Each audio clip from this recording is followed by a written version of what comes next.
You ask Tiger to solve. This deals with linear equations with one unknown. The final result is a equals 3. Let's solve it step by step. Group all constants on the right side of the equation. Add 9 to both sides. Simplify the arithmetic.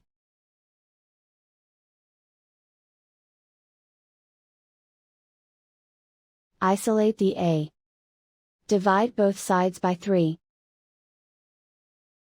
Simplify the fraction. Find the greatest common factor of the numerator and denominator.